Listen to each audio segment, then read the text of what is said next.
મિત્રો, કોઈ ભલે ગમે તેટલું કગરે, પરંતુ હોળી પહેલા પોતાના ઘરની આ ત્રણ વસ્તુઓ ભૂલથી પણ કોઈને ન આપતા. ભલે તમારા જીવન પર આવી બને, ભલે ગમે કોઈ તમારા દરવાજે આવીને પોતાનું માથું ફોડી નાખે, તમારા પગ પકડી લે અથવા તમારી સામે ધુસકે રડવાનો ઢોંગ કરે, તેમ છતાં ભૂલથી પણ આ ત્રણ વસ્તુઓ ન આપતા. નહીતર ડંકાની ચોટ પર કહું છું કે તમારા આખા પરિવારને આખી ઉંમર લોહીના આંસુએ રડવું પડશે. તમારા ઘરની જે થોડી ઘણી બચી કૂચી સુખ શાંતિ રહેશે, તે જ રાતે શમશાનની રાખમાં બદલાઈ જશે.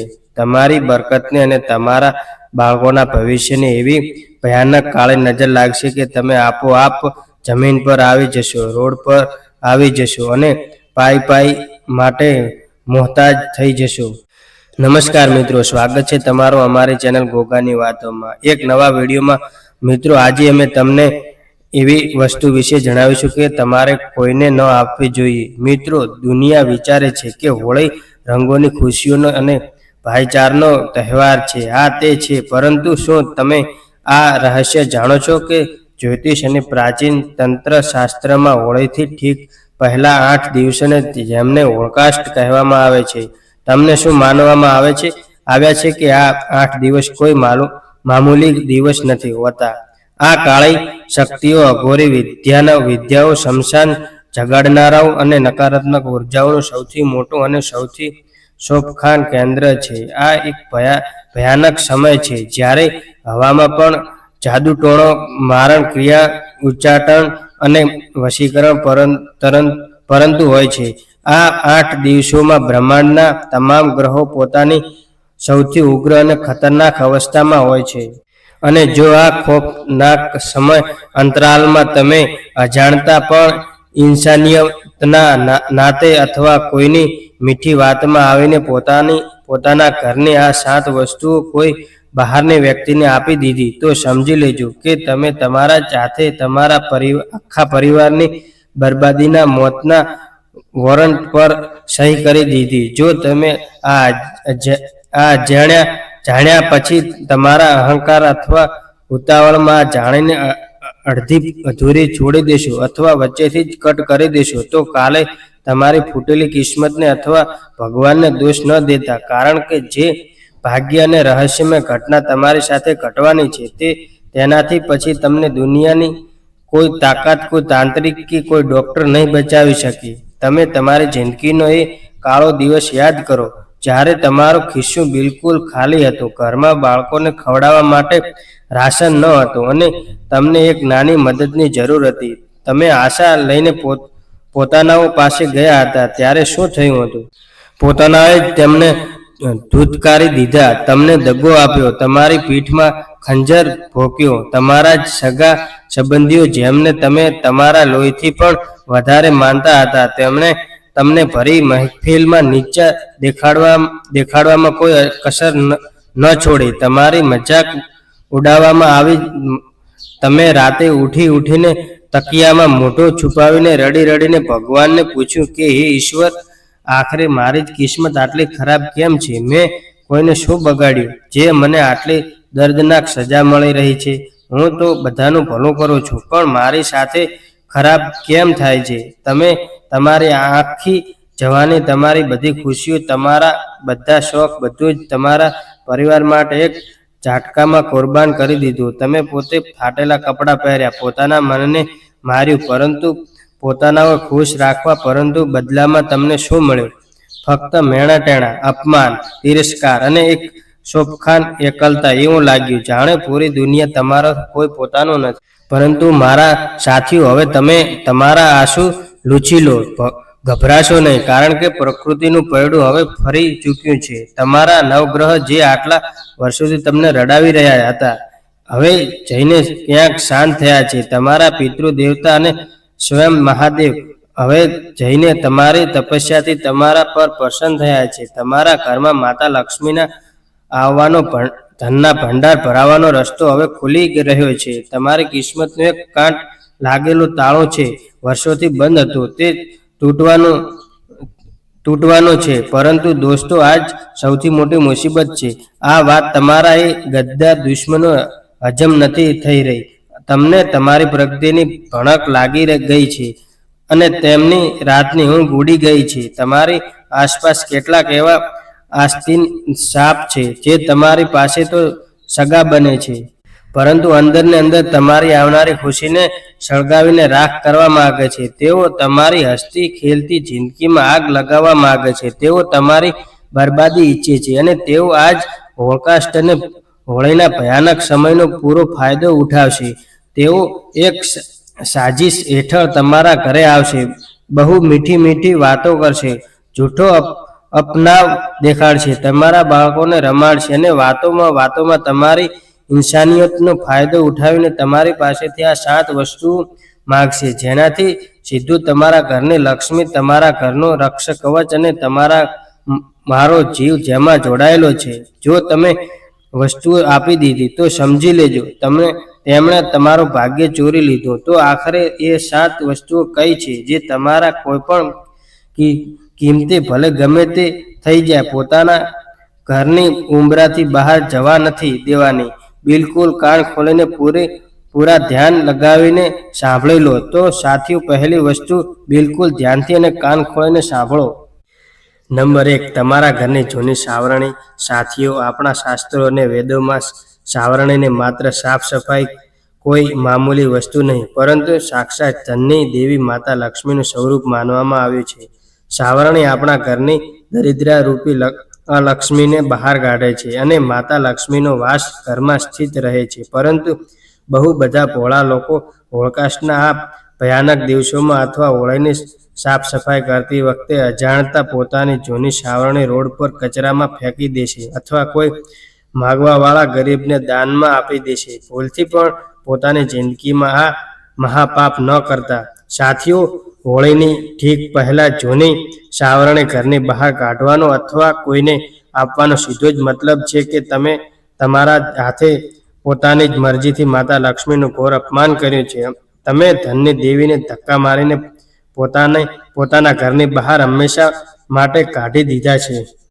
નંબર 2, સૂર્યાસ્ત પછી તમારા ઘરની સફેદ વસ્તુઓ જેવી કે દૂધ, દહીં, ચોખા, ખાંડ અથવા તો તમારા ઘરનું મીઠું. સાથીઓ, જ્યોતિષશાસ્ત્રમાં સફેદ રંગ કોઈ સામાન્ય રંગ નથી. તેનો સીધો અને ખૂબ ઊંડો સંબંધ ચંદ્રદેવ અને શુક્ર ગ્રહ સાથે હોય છે. ચંદ્રમાં તમારા ઘરની શાંતિ અને તમારા મનમાં સુકૂનનો કારક છે અને શુક્રદેવ તમારા ઘરના ઐશ્વર્ય, ધન સંપત્તિ અને સુખ સુવિધાઓના સ્વામી છે. વળી મીઠાનો સીધો સંબંધ કુર ગ્રહ રાહુ અને કર્મદાતા શનિ સાથે હોય છે. હોળી પહેલા આ શોકનાક અને રહસ્યમય 8 દિવસોમાં કેટલાય લોકો, મોટા અઘોરી તાંત્રિક અને તમારાથી બળનારા લોકો બીજાના ઘરેથી સફેદ વસ્તુઓ અથવા મીઠું માગીને ભયાનક મારણ અને મોહન ટોકરા કરે છે.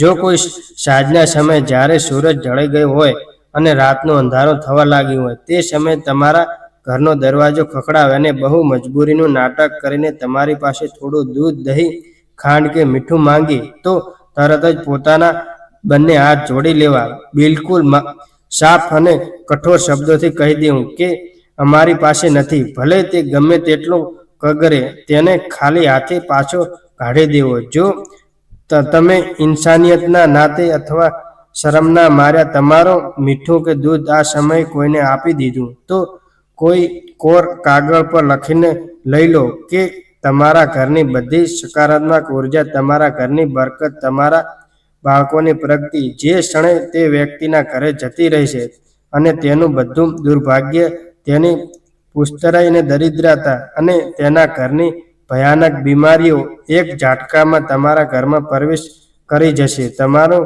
કમાયેલું બધું ધન બીમારીઓમાં પાણીની જેમ વહેવા લાગશે. અને દોસ્તો, જરા મગજ પણ જોર આપો.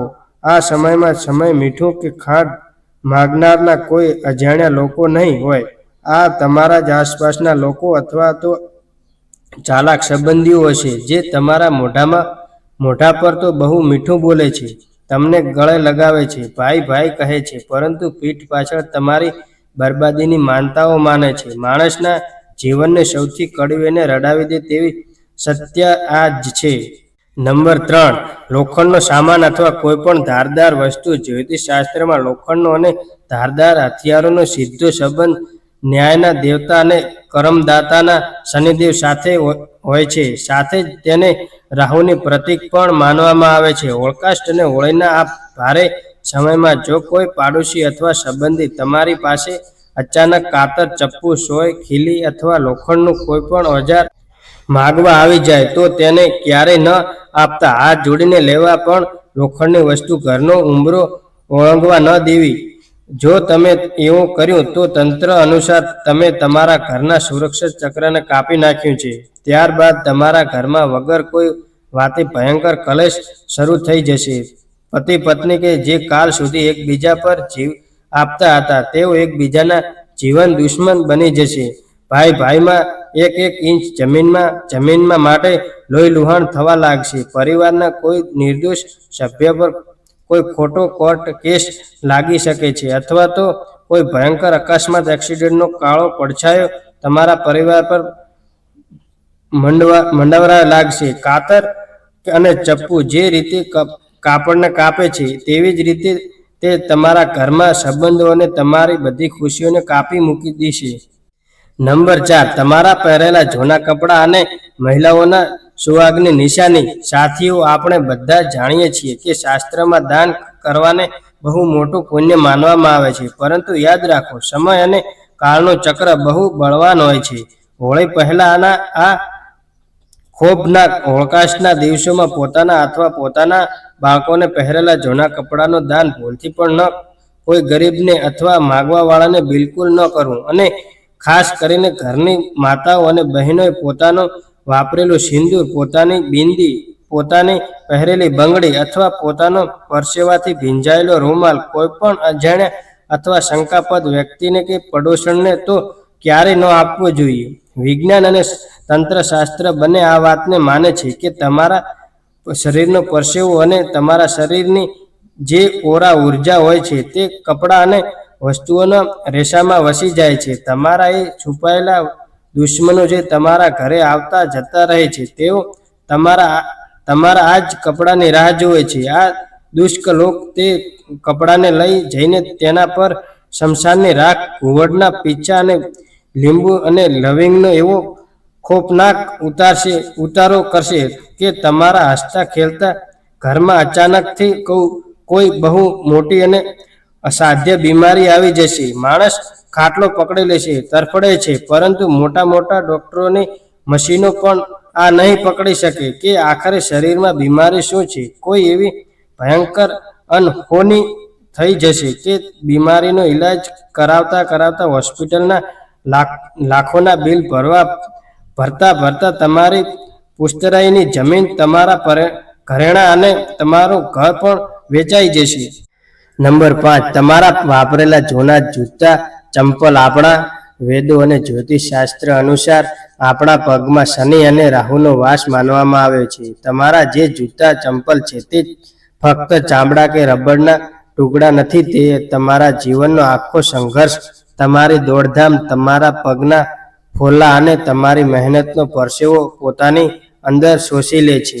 તમારી બધી ગ્રહોની ઉર્જા તે જૂતામાં જમા હોય છે. આ હોળકાષ્ટના ભારે સમયમાં જો તમે તમારા પહેરેલા જૂતા, ચંપલ કોઈને વાપરવા માટે આપો છો, તો તંત્ર અનુસાર તમે તમારી સફળતા, તમારી કિસ્મત અને તમારો ગુડ લુક તેને આપી દીધું, અને બદલામાં તેની પનોતી તેના જીવનમાં બધા દુઃખ, તેની અસફળતા અને તેનો આખો ખરાબ સમય પોતાના પર લઈ લીધો. અને તમે અચાનક જોશો કે તમારા જે કામ વર્ષોથી બની રહ્યા હતા તે અચાનક બગડવા લાગ્યા છે. દરેક કામ કોઈને કોઈ અડચણ આવી રહી છે, અને તે વ્યક્તિ જેણે તમારા જૂતા લીધા હતા તે અચાનક પ્રગતિ કરવા લાગ્યો છે. નંબર 6, હવે હું તમને એક છઠ્ઠી અને સૌથી શોભનાક વસ્તુ વિશે જણાવવા જઈ રહ્યો છું, જેને જો તમે તમારા ઘરની બહાર કાઢી દીધી તો સીધો તમારા અને તમારા પરિવારની જીવન પર બની આવશે. તમારા ઘરના અન્નપૂર્ણા પર ગ્રહ લાગી જશે. આ 5મી વસ્તુ છે તમારા રસોડાની આગ અથવા માચિસ. સાથીઓ, આપણા ઘરનું રસોડું કોઈ મામૂલી જગ્યા નથી. ત્યાં સાક્ષાત માતા અન્નપૂર્ણા અને પવિત્ર અગ્નિદેવનો વાસ હોય છે. તે જ રસોડાથી તમારા આખા પરિવારનું પેટ ભરાય છે, લોહી બને છે અને ઘરમાં બરકત આવે છે. જો કોઈ પણ વ્યક્તિ, ભલે તે તમારા ગમે તેટલા નજીક કેમ ન હોય, તમારી પાસે રાતના સમય અથવા હોળીથી ઠીક પહેલા માચિસ માંગવા આવે અથવા કહે કે મારા ઘરનો ગેસ ખતમ થઈ ગયો છે, પોતાના ગેસથી જરાક આગ આપી દો, તો તેને પોતાની સળગાવેલી આગ ભૂલથી પણ ન આપતા. આગ આપવાનો તંત્ર શાસ્ત્રમાં સીધો જ મતલબ છે કે તમે તમારા ઘરની જીવન ઉર્જા, તમારા ઘરનો ગરમાવો, પોતાનું ભાગ્ય અને પોતાના હિસ્સાનો અને રોટલો પોતાનો જ હાથે બીજાને સોંપી દીધો છે. જે માણસ તમારી આગ લઈને જશે તેના ઘરનો ચૂલો તો સળગશે, પરંતુ તમારા ઘરની બરકત હંમેશા માટે ઠંડી પડી જશે. પૈસા તો આવશે પણ ટકશે નહીં. તિજોરીમાં પૈસા રાખતા જ કોઈને કોઈ બીમારી કે ફાલતુ ખર્ચમાં પાણીની જેમ વહી જશે. તમે લોહી પરસેવો એક કરશો અને કોઈ બીજું તાંત્રિક ક્રિયા દ્વારા તેનું ફળ ખાઈ જશે. નંબર 7, સાંજના સમયે ઉધાર આપવા આવેલા પૈસાથી સાથીઓ. સાંજનો સમય, જેને આપણે ગોધેલી વેળા કહીએ છીએ, તે બહુ જ પવિત્ર સમય હોય છે. આ એક જ સમય હોય છે જ્યારે માતા લક્ષ્મી પૃથ્વી પર ભ્રમણ માટે નીકળે છે અને જુએ છે કે કયું ઘર તેમના સ્વાગત માટે તૈયાર છે. અવકાશથી લઈને હોળી સુધીના સમયમાં જ્યારે સૂરજ ઢળી ચૂક્યો હોય ત્યારે કોઈને પણ ભલે તે તમારો ગમે તેટલો સગો મિત્ર કે સંબંધી કેમ ન હોય, ઉધાર પૈસા બિલકુલ ન આપજો.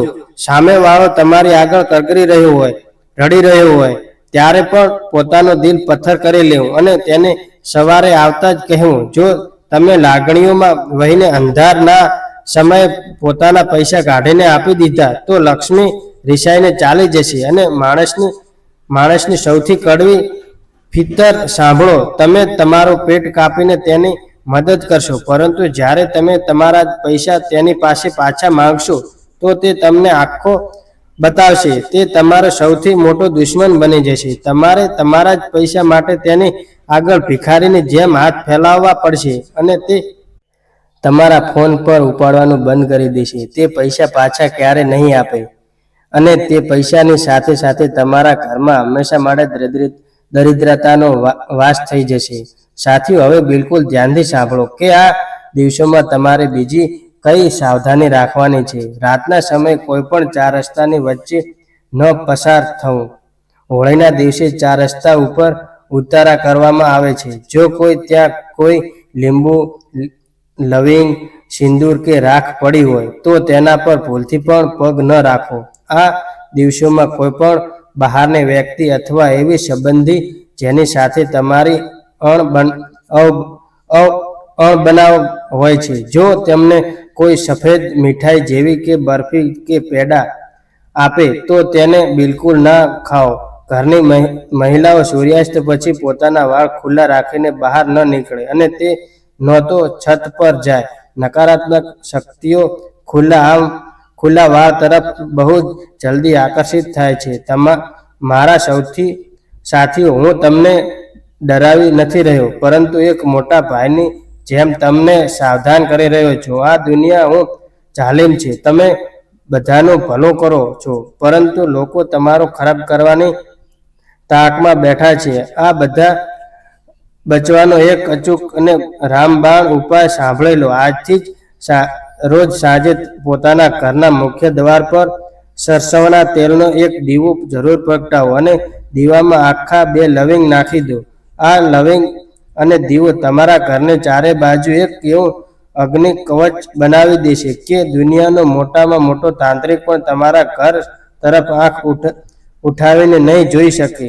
ઘરમાં સવાર સાંજ હનુમાન ચાલીસાનો પાઠ જરૂર ચલાવો. પોતાની જાત પર અને ઈશ્વર પર વિશ્વાસ રાખો. તો મિત્રો, આજનો વિડીયો અહીં પૂર્ણ કરીએ છીએ અને વિડીયો પસંદ આવ્યો હોય તો લાઈક અને તમારા મિત્રો સાથે શેર કરો. ચેનલ પર નવા હો તો સબસ્ક્રાઈબર કરવાનું ભૂલતા નહીં. જય શ્રી કૃષ્ણ, જય માતાજી.